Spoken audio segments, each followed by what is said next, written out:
Nossa República está de volta e eu entrevisto hoje Nilson Leitão, presidente do Instituto Pensar Agro, também uma figura que se destacou na questão do agronegócio nacional, sem plantar um pé de alface. Como é que é isso, Nilson? Desculpa eu mudar de saco para mala, mas é muito curioso. Não, mas é isso mesmo, Mauro. É que a fase, eu era prefeito de Sinop, e Sinop teve 10 operações ambientais em 8 anos, né?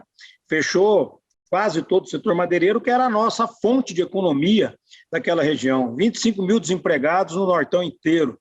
E logo em seguida, após meu mandato, eu me elejo deputado federal, chego em Brasília indignado com a legislação do setor, indignado com a falta de apoio dos governos na época, porque só vieram com a mão do chicote para a região como aquela. E não veio com incentivo e não veio com legislação clara, ou seja, escolheram uma região para bater, para desempregar, como se não tivesse gente morando ali. Então, eu chego em Brasília, eu levanto alguns temas e começo a debater esses temas, que todos eles estão ligados à questão rural, porque o nosso estado é um estado rural, mas eu não sou produtor, eu não tenho propriedade rural, não tinha nenhum conhecimento técnico com isso, mas como prefeito eu senti na pele a situação. Então, quando eu chego em Brasília, eu já começo a assumir. Estava lá o deputado Homero, e outros parlamentares, que a gente acabou se envolvendo, porque eu levantei bandeiras para debater o nosso Mato Grosso. E acabei virando presidente da Frente Parlamentar da Agropecuária, e com isso acabei me destacando com debates extremamente conflituosos, polêmicos, espinhosos, como a questão indígena, questões ambientais, trabalhista rural, e tudo isso virou debate. E eu aprendi que o Brasil tem um grande problema. O Estado acaba fazendo vítimas em todos os setores, por ser quase que bipolar nesse debate. O mesmo governo que vai lá comemorar a produtividade e a exportação brasileira é o mesmo que, às vezes, em outras épocas, ia lá criticar o nosso desenvolvimento em regiões como a Amazônia. Então, é preciso entender tudo isso, e hoje eu entendo. Não vivo da produção de grãos, não vivo da produção agropecuária, mas sei que a única saída para o Brasil melhorar a vida do cidadão brasileiro, a grande riqueza está aí, vai vir do campo para poder ter um país mais justo. Aliás, o Brasil, nesse aspecto, é muito esquizofrênico, né? Porque agora mesmo nós estamos vendo um governo escolhido por maioria da população, o país bem dividido politicamente, que também tem posições que, às vezes, se contrapõem aos interesses do próprio país. A questão ideológica, por exemplo, faz com que o governo, por diversas vezes, atacasse a China, que é o nosso maior cliente comercial do agro brasileiro, não só de Mato Grosso, mas do Brasil inteiro. Essa esquizofrenia ideológica, política, que não faz com que o país avance nas reformas. O senhor é frequentador assíduo do Congresso. O que acontece com esse país? O que as pessoas escolhem mal, ou as pessoas são eleitas e acabam se perdendo no meio do caminho? Como é que é isso? É porque, na verdade, precisa conhecer, né? Como eu falei na primeira frase minha, o grande problema é conhecer a posição geopolítica do país. E a posição do Brasil é como um dono de supermercado. Ele não fica olhando para o cliente que está entrando na porta, se ele é evangélico, se ele é católico, se ele é do candomblé ou se ele é ateu. O cliente vai entrar, vai comprar e vai embora. O Brasil é esse balcão, o Brasil tem o privilégio, essa dádiva de ser um produtor de alimentos. Olha que coisa dadivosa, alimentar as pessoas, né? O Brasil tem esse poder fantástico de poder ser olhado pelo mundo e falar, olha, de lá vai vir comida, de lá vai vir tudo que a gente precisar para não passar fome o mundo. Então, primeiro é esse olhar. E o cliente nosso, o Irã, que é um país que tem lá guerra, tem questões terroristas, tem várias questões, mas é um país que tem gente. E o Irã é um dos maiores compradores de milho de Mato Grosso. A China compra 34% de tudo que o agronegócio vende para o mundo. A Ásia inteira compra 80% de tudo que o Brasil vende para o mundo, em termos do agronegócio. Então, não dá para brigar com eles. Por isso que o ministro Ernesto acabou se perdendo e se desgastando muito e foi demitido. As semanas, a gente lembrava, né? O Paulo Guedes deu uma escorregada e aí ontem ele pediu desculpas, dizendo que foi um erro ali que ele cometeu, pediu desculpas à China, ao embaixador da China, quando ele criticou, né, a China, que ele foi fazer um comparativo bem infeliz, e ele mesmo usou essa palavra, foi muito infeliz na minha colocação, e realmente mas de uma forma ou de outra acaba acontecendo isso toda hora de um jeito ou de outro. A China é um país que nasceu daquele jeito, quando veio a União Soviética, e ela acaba virando um país social, comunista, né? E crescendo ali o socialismo à forma, mas abre para o mercado. Tem que entender que a China, dos últimos 20 anos, 30 anos, é um país que, na crise, o Brasil, para você ter uma ideia, o Brasil praticamente decresceu, né, no período agora da pandemia, e o único país que teve saldo positivo com o Brasil foi a China, com quase 9%. Significa dinheiro para a saúde, para a educação, significa poder pagar o salário do funcionalismo, poder fazer estrada. Então não dá para brigar, que hoje já tem empresas brasileiras lá, e tem brasileiros morando lá, e tem mais, está dando um show. Enquanto na pandemia vários países entraram em crise e ficaram discutindo a questão econômica, a China deu um passo atrás e fez uma grande revolução interna na qualidade de vida, evoluindo para uma classe que era pobre, para uma nova classe média chinesa, quase 600 milhões de chineses, que até 2030 já está em 300 milhões, e até 2030 a meta é chegar em 600 milhões de chineses que vai sair da pobreza para chegar a uma classe média. Melhorando a qualidade de alimento, o que significa? O que isso assopra para o Brasil? Se lá está evoluindo a qualidade da comida que eles vão alimentar, se antes o Brasil vendia só o pé de galinha, agora está vendendo o peito da galinha, está vendendo o filé mignon, está vendendo outra parte, e isso faz uma diferença enorme. Então, o mercado, ele regula dessa forma, e sem esse dinheiro internacional, o Brasil não consegue ter o seu equilíbrio financeiro. Aliás, a China, sob o ponto de vista do mercado, é mais capitalista do que os Estados Unidos, né? Impressionante. Sem dúvida. Porque está presente no mundo inteiro, fabricando, gerando emprego lá, exportando. No mundo inteiro. E está importando também, né? Mas olha, nós já estamos aí nos encaminhando para o final. E como o senhor tem essa missão aí, lá no IPA, de ajudar a Frente Parlamentar da Agricultura, de ajudar o setor produtivo agrícola, agropecuário, né? Encaminhar suas lutas, o agro sempre pecou muito na comunicação, não é verdade? Isso está mudando, vai mudar, vai melhorar, o agro vai... Porque, assim, é vanguarda em termos de produção, é absolutamente vanguarda em termos de tecnologia, de produção de alimentos, de saúde animal, de tudo. Mas, na parte de comunicação, está sempre correndo atrás do prejuízo. O que vai ser feito, Mauro, aí nesse sentido? Se você perceber, o que está crescendo, inclusive nas grandes redes de TV e rádio, os programas vêm crescendo e tomando conta de vários temas aí dentro do agro.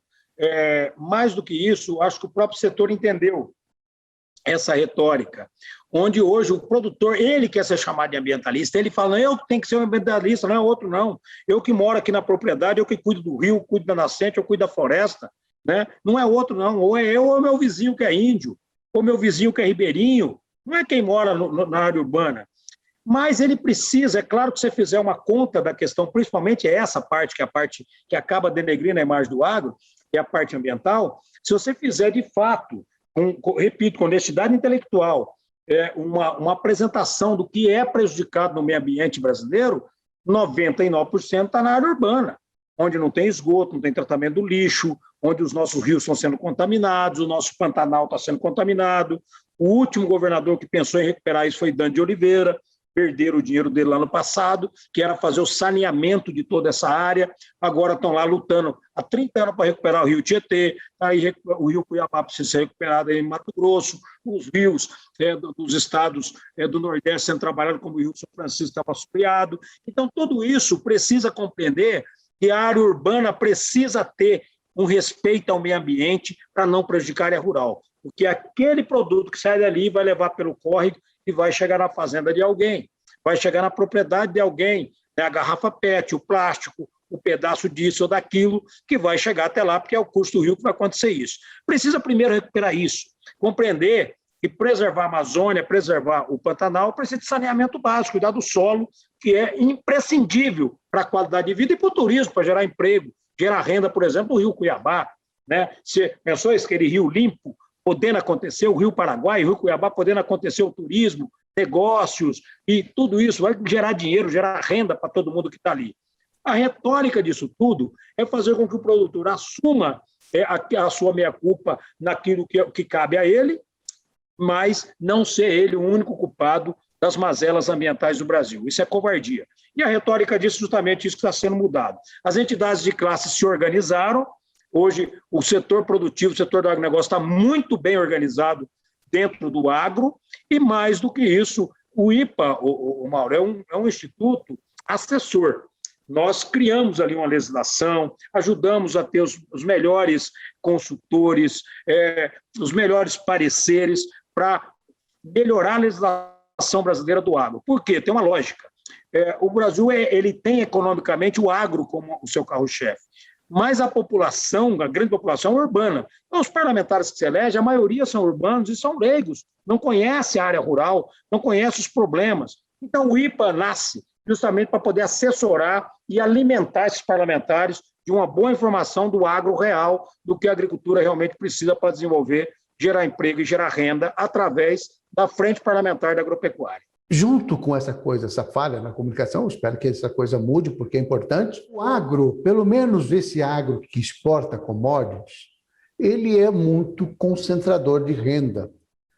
Nós temos, Mato Grosso é um bom exemplo disso, né? Você tem um núcleo muito pequeno, mas não há tem uma riqueza muito grande, mas essa riqueza não se transforma em geração de grandes de emprego, de salário, de renda para a grande maioria da população. Nós temos uma população relativamente pobre, né, no estado de Mato Grosso. Aliás, tem uma população em situação bem vulnerável em alguns casos. Como é que o agro pode contribuir? Industrializando o Mato Grosso, por exemplo? Mas não só. Eu acho que a grande revolução, primeiro, no campo, é uma etapa que pode acontecer, né? Somos o maior produtor de soja, de milho, de algodão.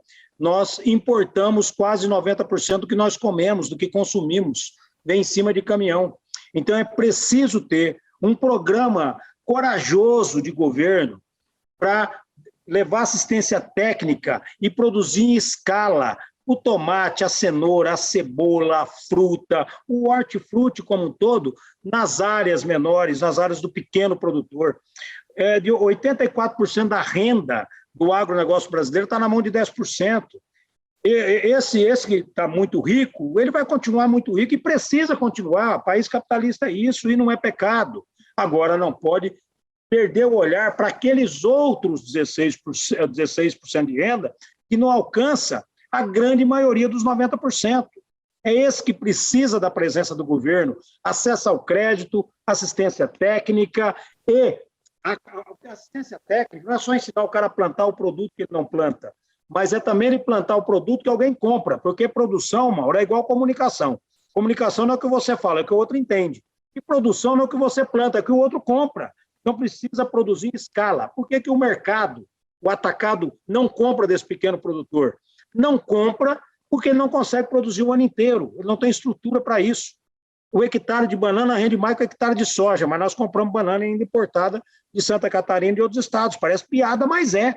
A gente compra produtos do hortifruti, da fruta e também da verdura, do legumes, de outros estados. Isso é um absurdo. Então, a grande revolução, primeiro, é que tenha isso. Eu prego isso há alguns anos e acho que essa é a grande revolução econômica para poder fazer com que esse produtor, que alguns vivem de Bolsa Família, outros vivem com salário de R$800 por mês, R$1.000, ele pode ser um cara que vai ganhar 8, 10, 12, 15 mil reais por mês, sustentar sua família e deixar de ser um dependente do governo para ser um contribuinte para aumentar a arrecadação do município, do estado e enriquecer o nosso estado. Por outro lado, o Mato Grosso está conquistando em algumas regiões a indústria, como é o caso do etanol de milho no Nortão, mas precisa ampliar. O Araguaia precisa ter agroindústria mais forte, né? As regiões de caça, região do Oeste e do Nortão, da Baixada Cuiabana, que a própria Baixada vai acabando ficando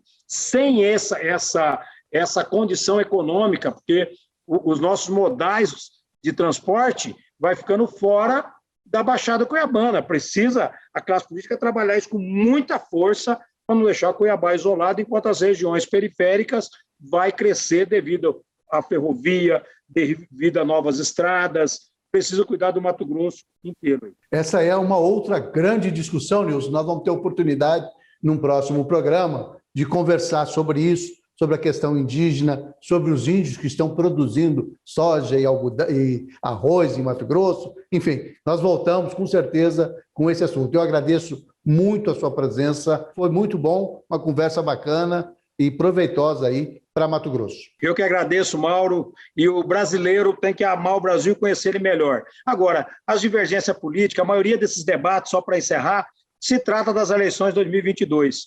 Por isso que quem produz tem que ter aí uma inteligência emocional de dizer, olha, nós temos uma função maior que qualquer um, que é gerar emprego, gerar renda e cuidar do Brasil, do meio ambiente e da produção, o ecologicamente correto, o economicamente viável. Ok. Um grande abraço, nós ficamos por aqui. Até a próxima semana.